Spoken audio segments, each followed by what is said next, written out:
گرفتی بە بیابانبوون یەکێکە لەو گرفتانەی کە لەم ساڵانەی دوایدا لە زۆرێک لە وڵاتانی جیهان سەری هەڵدا. لە عێراق و هەرێمی کوردستانیش بە پێی لێدوانی شارەزایانی بواری ژینگە و خاک ئەو گرفتە بوونی هەیە.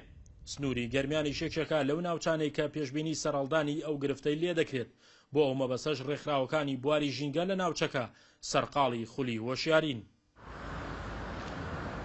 لە ڕوانگەی هەستکردمان بە مەترسیەکانی بە بیابان بوون لە ناوچەکەمانە، وەکو ڕێکخراوەکەمان هەستاوین بەکردنەوەی خول و سیمینار بۆ چالاکانی بواری ژینگە و بۆ خەڵکان بۆی بتوانین خەڵک هۆشیار بکەینەوە لە مەترسیەکانی بە بیابان بوون.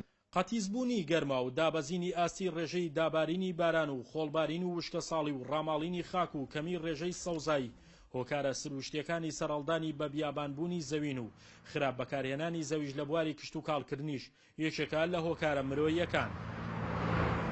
دیارە لە کوردستانیش بە شێوەیەکی گشتی بە تایبەتی لە ناوچەی گەرمیان ڕەنگە ڕێژەی مەترسی بە بیابانبوون زیاتر بێ لەم ناوچەیە، ماوەیە کە درکی پێکراوە، بەڵام تا ئیساکە هیچ هەوڵێکی جدی نییە. مرۆڤ خۆی هۆکارێکە بۆ دروستبوونی ئەم کێشەیە، ئەویش لە ڕووی خراپ بەکارهێنانی زەوی کشت و کاڵێەوە، هەروە خراپ بەکارهێنانی ئاوی سەر زەوی و پشتبەستن بە شێوەیەکی گشتی بە ئاوی ژێر زەوی. لە ئێستادا وڵاتانی جیهان بۆ ڕزگاربوون لە سەرهەڵدانی گرفتی بە بیابانبوون چەندین ڕێگە و شێوازی زانستیان وەگەڕ خستووە.